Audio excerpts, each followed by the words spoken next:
Well, folks,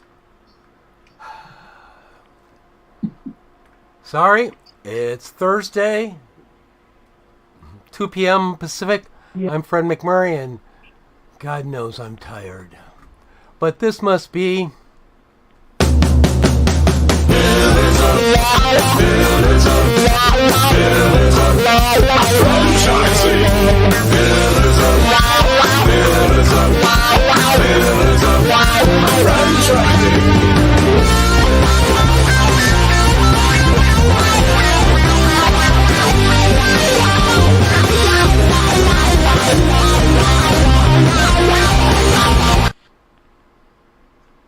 Well, welcome to Pillars of Franchising. How are you, Elizabeth? I'm good. How are you? I'm doing well. I'd like to first welcome everybody to our newest episode of 2023. I have not yet had to write that on a check. I don't write very many checks. I guess nobody really does, which is probably why I haven't done it yet. But I'm sure to screw it up probably until about July. So happy 2023. I hate to tell everybody what we're missing Jerry and Laura today. Both of them are out very sick, so we do hope that both of you get feeling better very soon. And with that, I do believe it's Friday Eve and time to get the show started because we've got a great show for you today. We do. We've got Ryan Englin of Core Matters. Very excited to talk to him in just a few short minutes. Also reminding you that we have the call-in number. If you would like to call in and ask questions of Ryan or of any of our mentors, the number is 323-580-5755. And today on Word on the Street, Kristin, we wanted to discuss where franchising is going in 2023. And I know you have lots of insight on that and lots of thoughts. So let us have it. What do you think? Well, you know, and like most people, we all spend a lot of time reading over other trade magazines and kind of the general feeling of what everybody's thinking out there. But some of the things in the various articles that we've been going through and kind of what we're seeing here at Pillars anyway, is that there are a few things that really stand out that are really going to kind of paint the picture of franchising, if you will, in 2023. And one of those happens to be more and more brands who are joining together to make umbrella companies or conglomerates, if you will. So, I'm sorry. Oh, sorry, I thought you said something. So that is something that we see. And, a big benefit to that, as we've talked about before, is marketing power.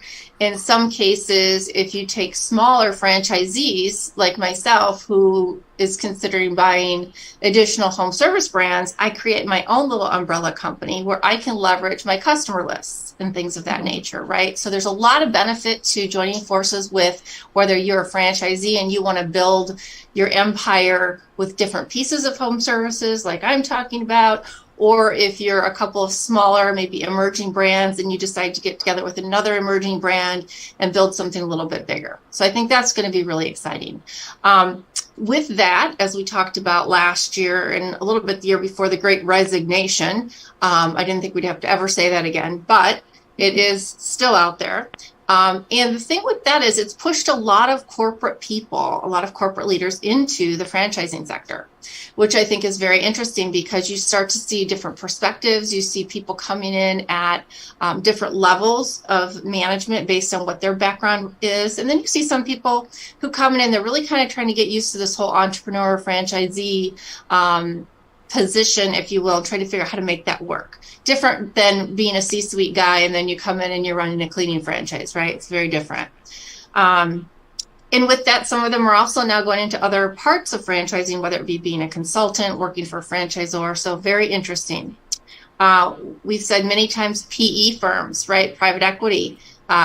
Neighborly happens to be, our parent company, our umbrella brand, however you want to call it. And with that, the KKR Group is our private equity company that owns us.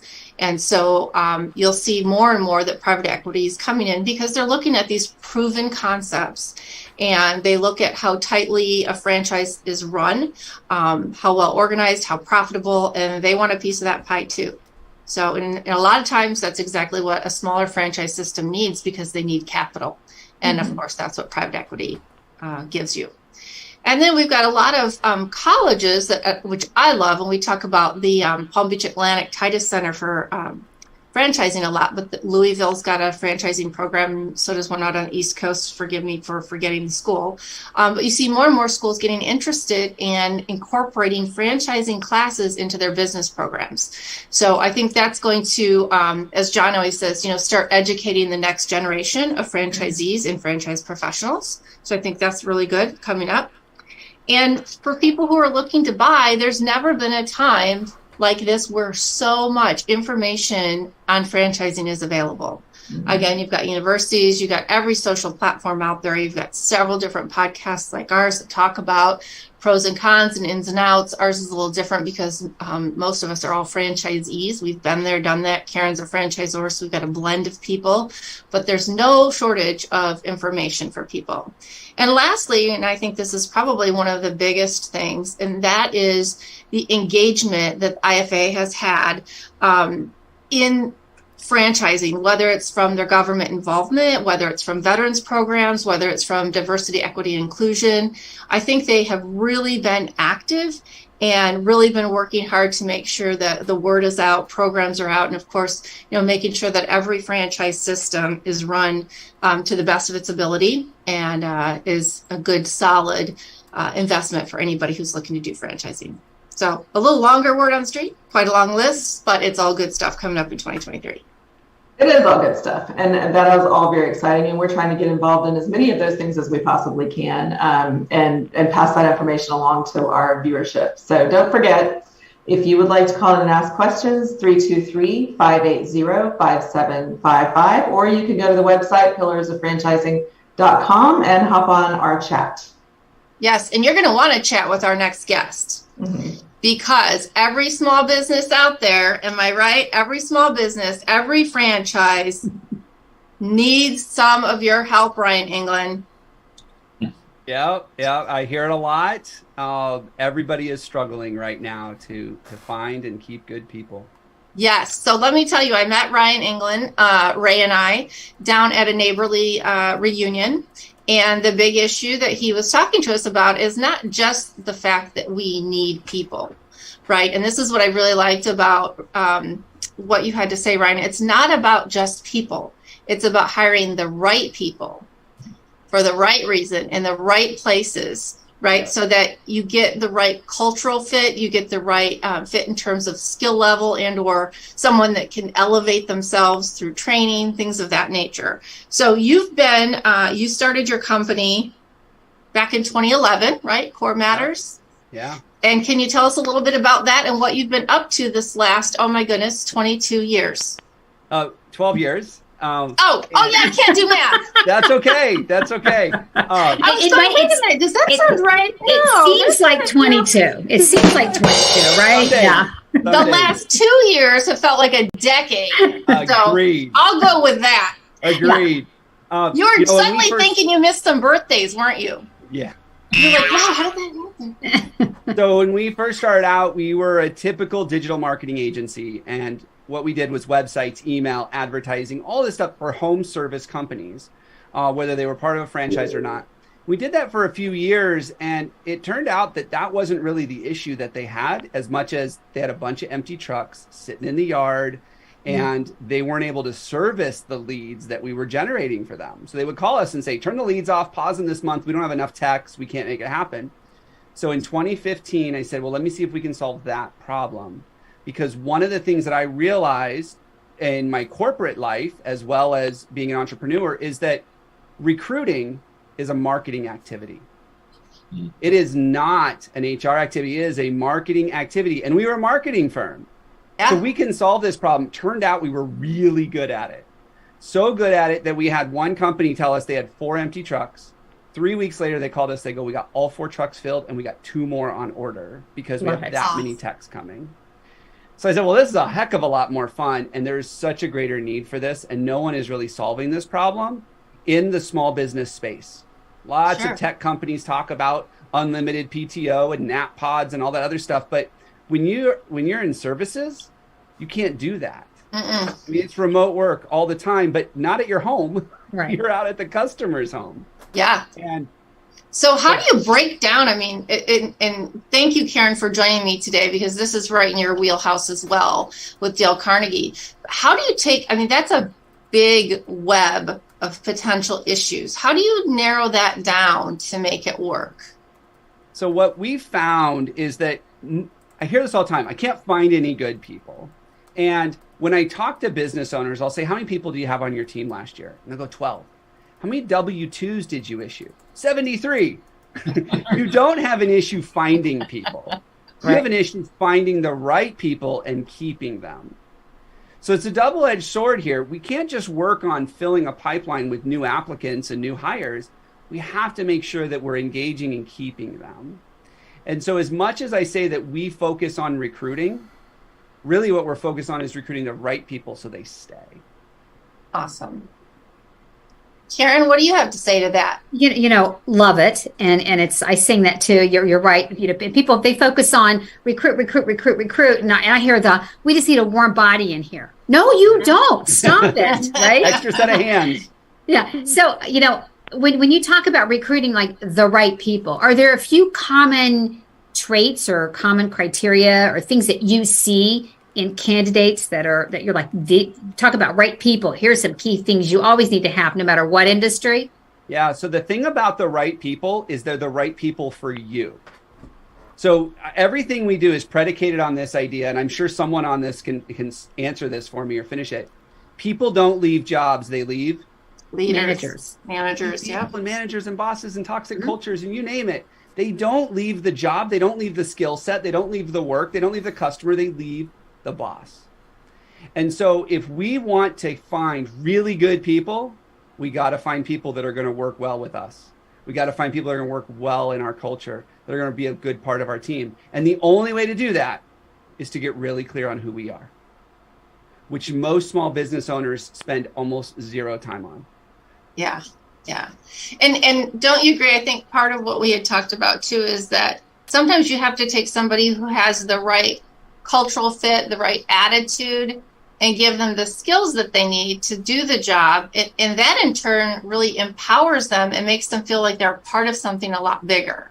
Yeah. I read the E-Myth real early on in my entrepreneurial journey. And he talks about it's more important to find somebody who doesn't have the skills because you don't have all the bad behaviors, all the unlearning, all that stuff you have to do. Find someone that's going to fit your model and then train them. And one of the pushbacks I get all the time is I don't have the time to train them. Well, yeah, because you're busy dealing with all these fires from all the people you shouldn't have hired in the first place. Right. Because you should never say that, right? I mean, you don't have the time not to train them. Absolutely. Right. I'd love to know how you tell people that, especially when you talk about getting people to think outside the box. That's going to be one of your biggest pushbacks from owners, because they do. I want someone that has these exact skills, or they have this experience. Kind of, what are some things you say to them to get them to think differently? Because that's hard, because they've been doing this a certain way for so many years. So much of what we do over here at Core Matters is get people to think differently. I say we spend 70-80% of the time working with you on your mindset. We'll worry about the skills and the processes and all that stuff later, but so much of it's mindset. But one of the things that I encourage them to do, especially in a tight labor market like we've had for the last couple of years, is to really think, what are the things that you can't or won't teach? That's the stuff we focus on. So I always get people that are like, oh, I wish you had Service Titan experience. That's important. In home services, Service Titan's a big one. You got to have Service Titan experience. And I always ask, are you going to teach them to use Service Titan your way? Well, yeah. So why does it matter if they have Service Titan experience? Totally. Yeah. And that's one of the big shifts that we work with people on, is what are the things you can't or won't teach? I will not teach someone to show up to work on time. I won't do it. That's I can't do it. So let's look at that, especially when we're looking for frontline employees. Who shows up to the interview on time? Yeah. That's really interesting, because coming out of my corporate world with the Home Depot and coming into owning my own business, I fell into that trap, because as a new business, I didn't have the confidence in my own ability to teach them systems, right? And I knew, I wanted us to hit the ground running. We needed to do that. So I got an employee from another office, and she knew the system. But our values in terms of how we took care of the customer. Like my role was, listen, if there's a problem, you make it go away. Yeah. $50, $100 free clean. I don't care. Make the customer happy. Right. Yeah. And that's not what her belief was. Now, the system, could we get through the system and make all the notes and do all the changes and print all the paperwork? Great.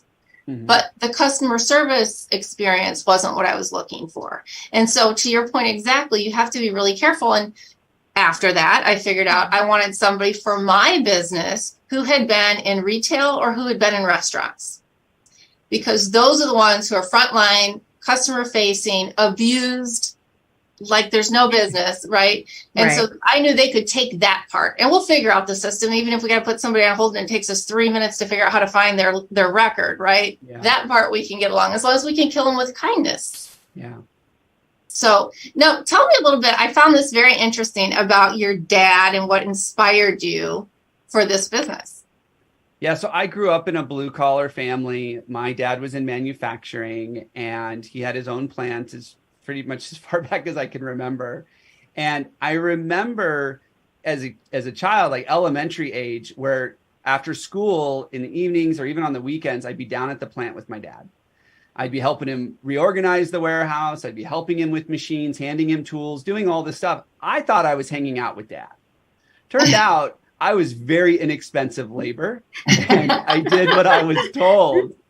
He would turn me loose. He's like, see that box of plastics? He was in plastics manufacturing. He's like, see that box?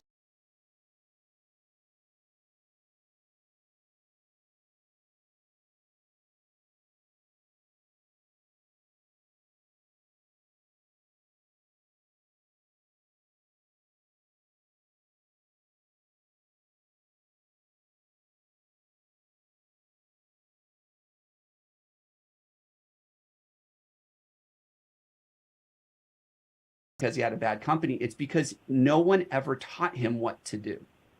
So many entrepreneurs go out there and they start in a trade or a craft that they know. And then they figure out the rest of the stuff.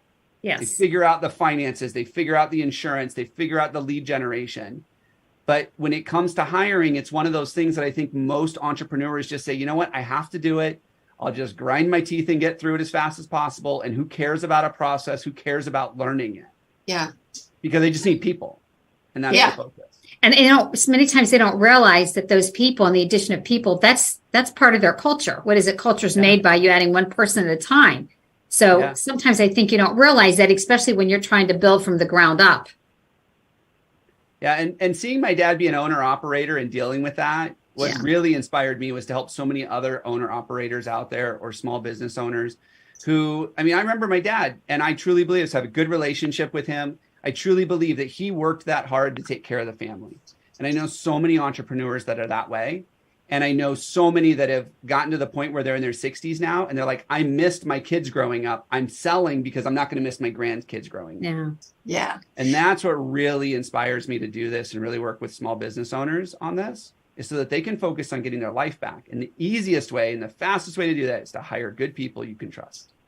So you used to do this in corporate America, right? I was reading your bio that, you often were able to find the best people for your teams. Where did you find them? So I didn't do sourcing in corporate. I did all the interviewing and placements in corporate. And, this was 15, 20 years ago. It was now we're at the right age. There you go. Right. if you were online 15 years ago, like you stood out. Mm-hmm. And now everybody's online. But back then we would get tons of applications. We'd have a team of recruiters who would just get resumes, and it was corporate. We were one of the Fortune 10 companies. It was really easy. It's like Google. Google gets something like 30,000 applications a month. Wow.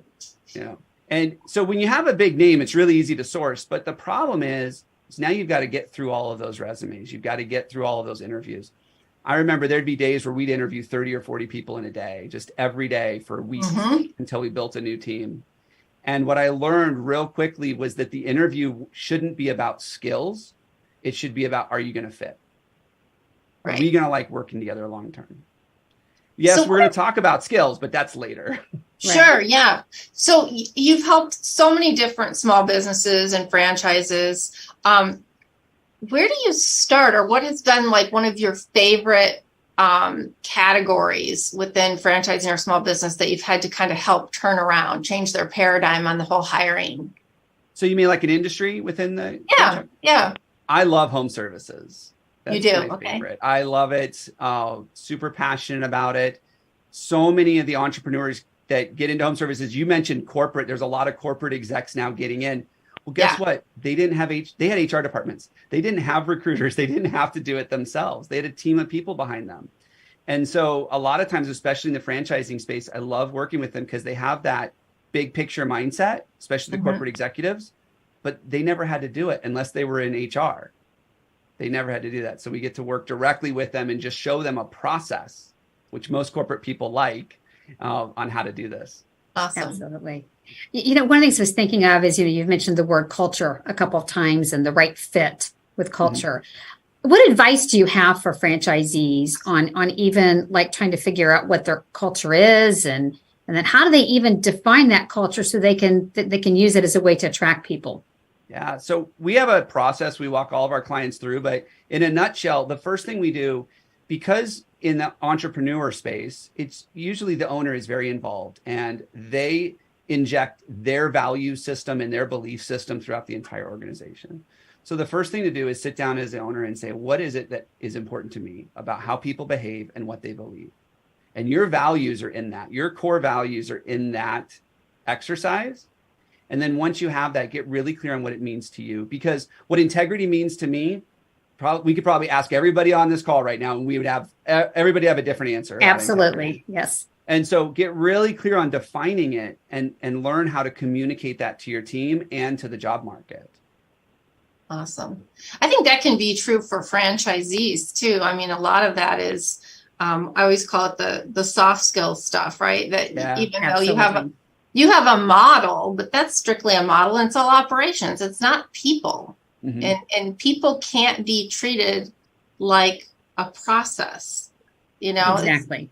And many times I think that's as a franchisee, that could be one of your ways of kind of going up against the big companies, because a lot of times people want to work for big companies, and that could be part of your attraction too, is you treat them like people versus a process, even in the hiring process, right? Yeah, absolutely.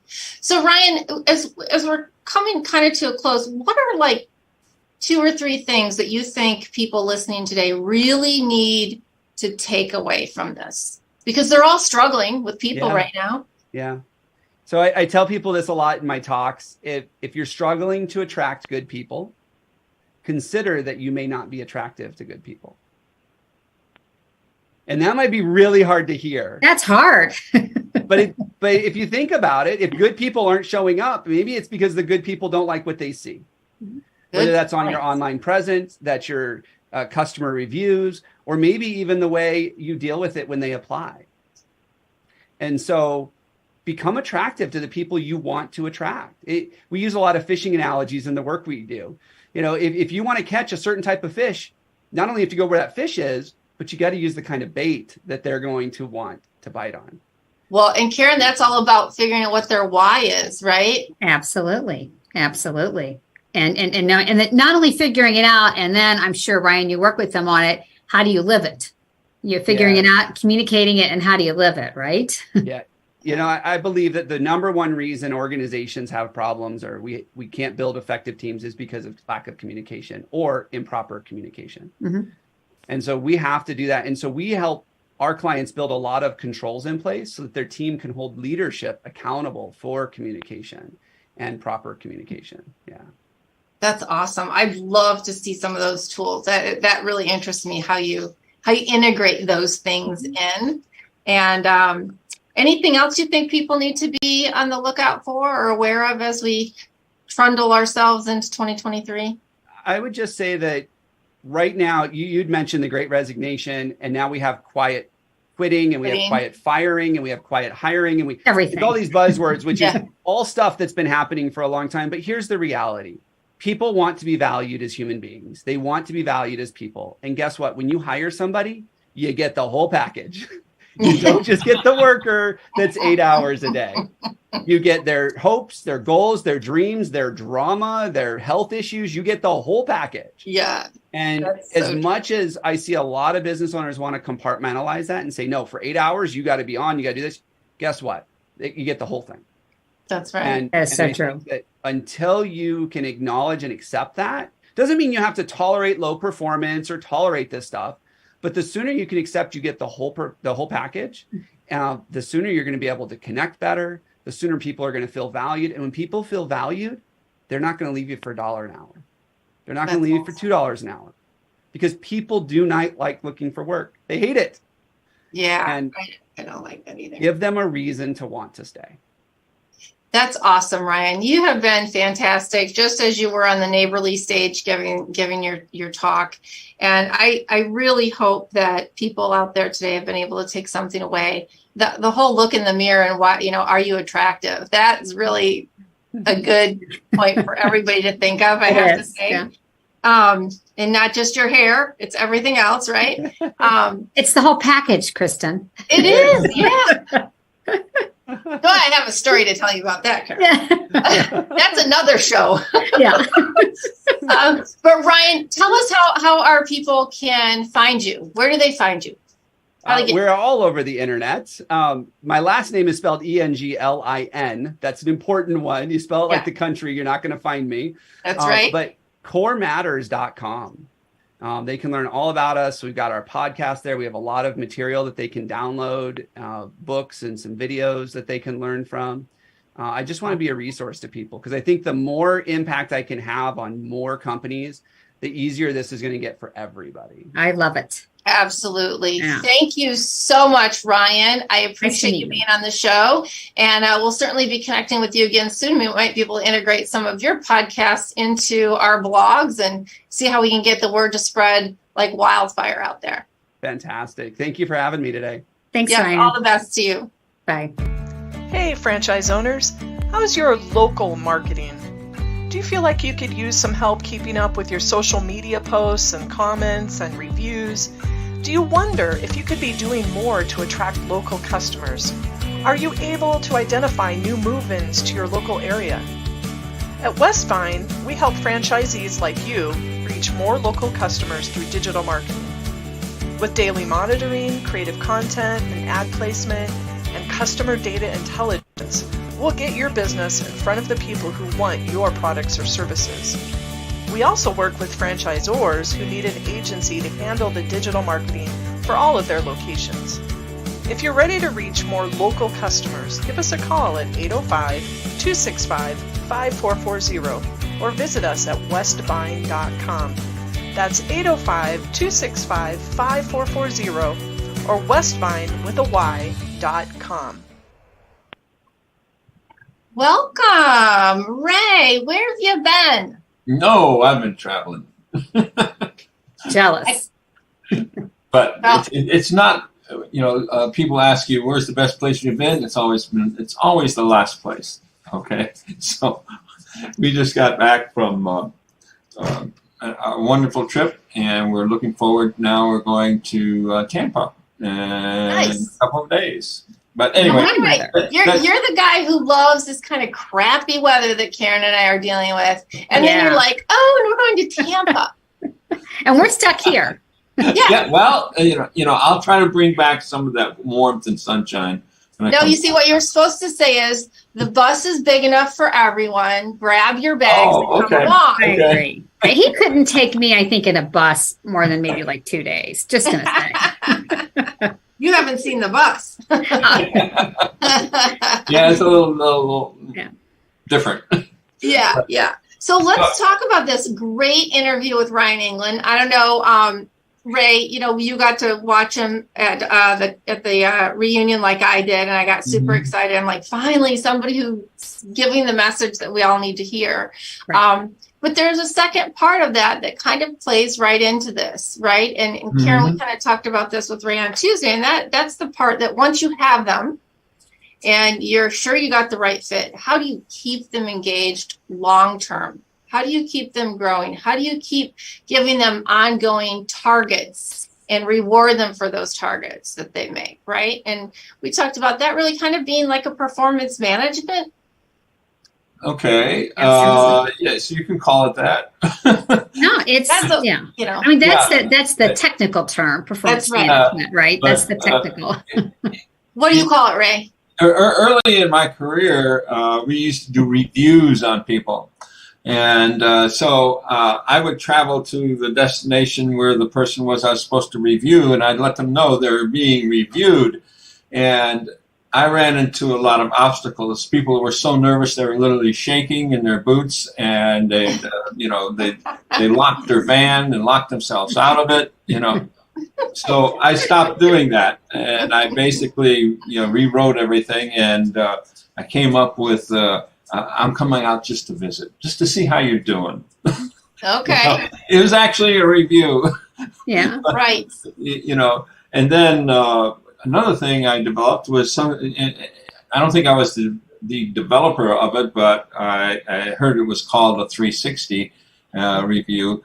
And I found that very interesting because the individuals around that person were able to tell us how he was doing better than one individual, being myself, having a perceived view of how they were doing. So, and I think you noticed this too. If you ask any one of your HSPs, home service professionals, how is this new person doing? They're going to tell you, and they're not going to hide anything. They're going to be very straightforward with you. So but going back to what he was talking about, is how do we make this a little kinder and gentler and still be able to inculcate our culture to them?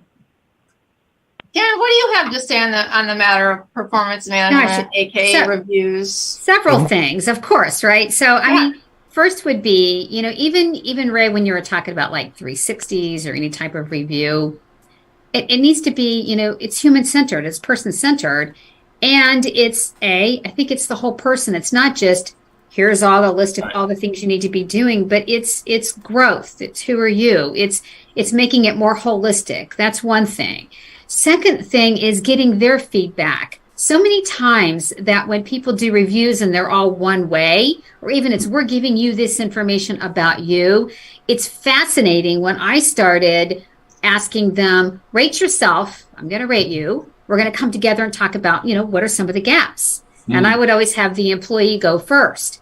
It's amazing because many times people do know. They know their strengths many times. I mean, they have some blind spots, but they know their strengths and they know the areas they really need to work on. And so it makes it an easier conversation when they say it versus then when you're bringing it up at first. You can have a friendlier, when you say friendlier, Ray, you can have a friendlier conversation. Absolutely. Right? Yeah, you tell somebody they're lacking in anything, and they're going to say, no, I'm not. Right. But when you ask them, knee-jerk reaction to anything negative you say to a person. But if you ask them, well, what do you think about this situation? How would you rate yourself? Personality, Ray, I think that your answer has inspired a comment from Fred in the background here. Fred, what you got? Ray, inculcate? Seriously, dude, who bought you a thesaurus for Christmas? I mean, really now. $8 words. Leave me alone. I like that word. Yeah, it's a good word, especially I think it's apropos for this particular. I agree. Ray, you got a nap before the show, didn't you? I did. I thought so because you're on it today. Yeah.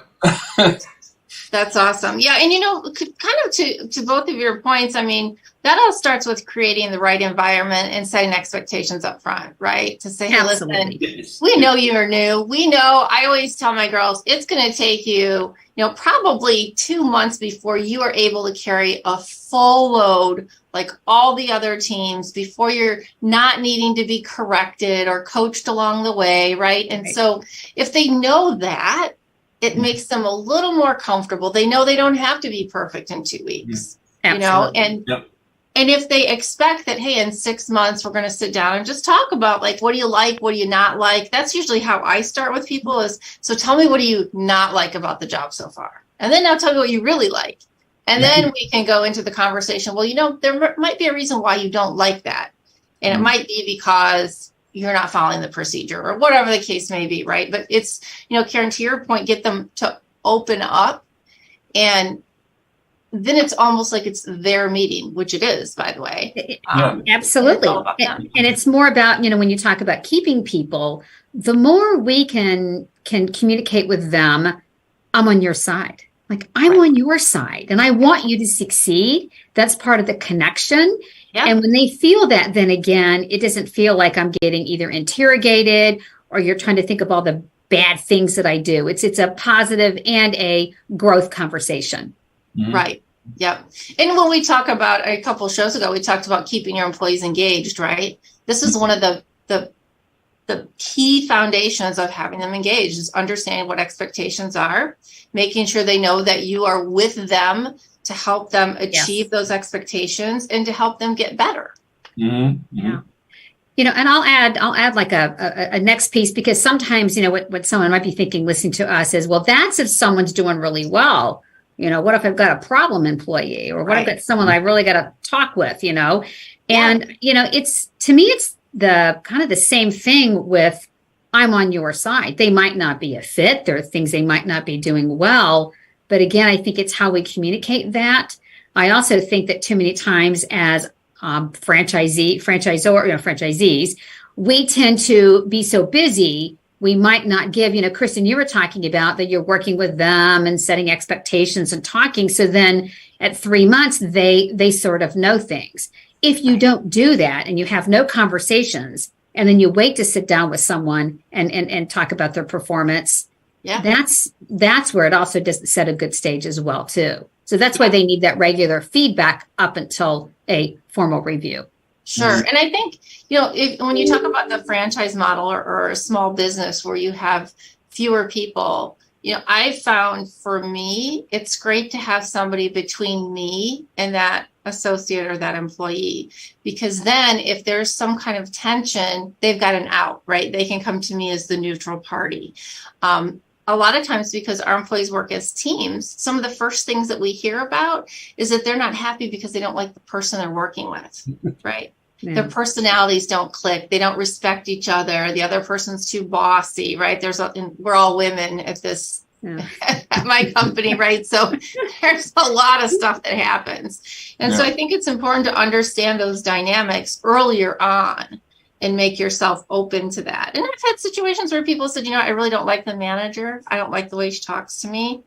And so it's like, okay, give me some examples. And then another day or later in the day, you sit down with your manager and say, so tell me what's going on with this one. And how did that conversation go? And, just to make sure that, again, you're kind of, for me, you have to play both sides to get to the actual truth, and then go back out with the solution on both sides so that they both feel good about whatever it was that went wrong.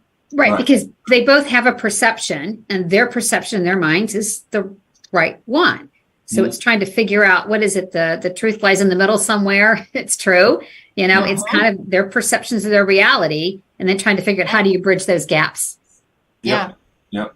Ray, it's hard to do. Ray, you were in a totally different field before this, right? Yes. Completely. Yes. Do you find that depending on which environment you were in, the dynamics of reviewing people are different, or at the core, are they really kind of the same? I mean, you went from technical people to cleaners, I was a field manager. I had 40 employees scattered out to the central part of the United States, all the way, down from Houston all the way up to North Dakota. And they were all male, with one exception. That's another story. But, with guys, it's pretty much, hey, I don't like what you're doing, change that. And I never really lost anybody because of that kind of attitude. But in this business that you and I are in now, it's a little different. You have to be a little softer. Yeah. So I think that knowing that and doing that has made me a better person. And you and I both know you have to have a fantastic culture in order to keep the employees that we do. And the things that we offer, of course, our employees is I think, for the most part, is that family-like culture that's very flexible.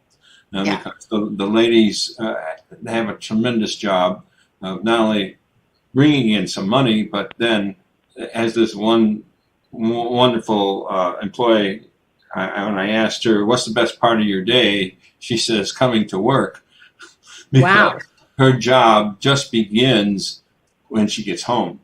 She's got to make dinner. She's got to, deal with the children and their schooling and their homework and everything else. And then the husband comes home, he's got to make sure that he's fed or whatever. And, so she really enjoyed coming to work and, talking with all the other employees. So, that culture is extremely important.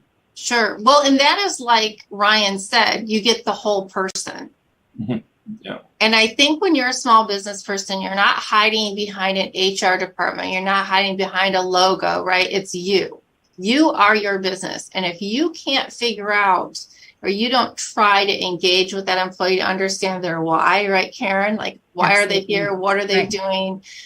You miss so much of it. Like, I had to really quickly learn when we went through and did our last acquisition, we jumped up like, oh my gosh, 8 or 12 girls. And I had to immediately go, okay, all right, which one is which one? Okay, who has kids? Because that's important to me.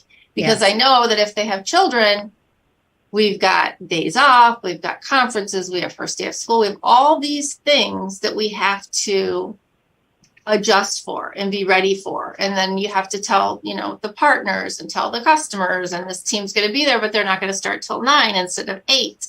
And so there's a lot of things, but if you don't get that down first, you're always fighting it. And you think that this person is just always, let's say, late because they got to put their kids on the bus.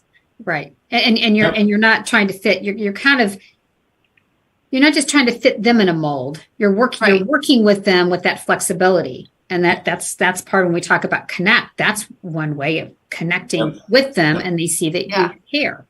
Yeah. Mm-hmm. Absolutely. So very good. Any last moment thoughts, Ray or Karen, on the matter of performance management reviews and how to keep your employees engaged? I think just one thing, don't look at it like it's an annual thing. I think too many people look at that, right? Like, oh, I'm just going to do this once a year. And I think it's continual. And if you look at it this way, continual, it's good. I also think that so many franchisees that are smaller will say, well, I just have a few people. Why would I do this? Mm-hmm. And I would say, even if it's 1, 2, 3 people, it's really important to do because people need to know where they stand. That's absolutely correct. Yeah. How about you, Ray? You got anything? It does become continuous as you grow, because people come and go, and it's not always, because they don't like the job, because things change, their situation, their family is moving, or whatever. So we find ourselves in a continual process of looking for people, and I think that right now. Hopefully the situation with employment will change soon, because we're really geared up to have a fantastic 2023.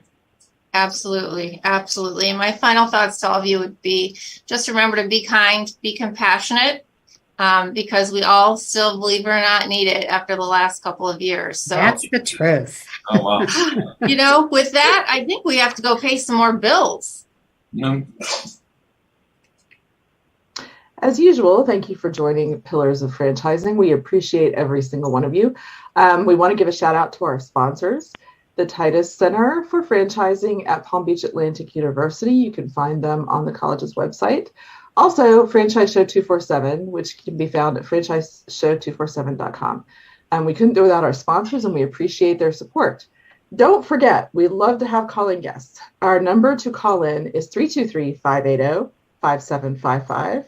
That is 323-580-5755. If you have questions for our guests or for any of our $1 Million mentors, we welcome you to call in at any time on the show. We will do our very best to answer your calls. Stay tuned. More coming up.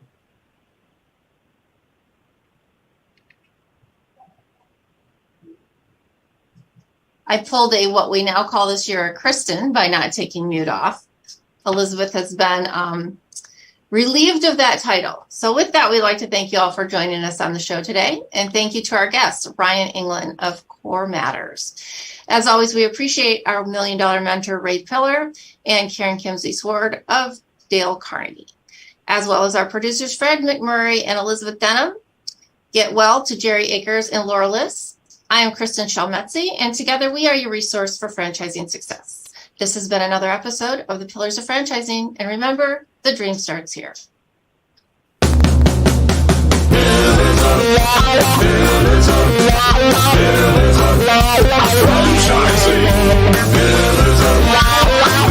Franchising.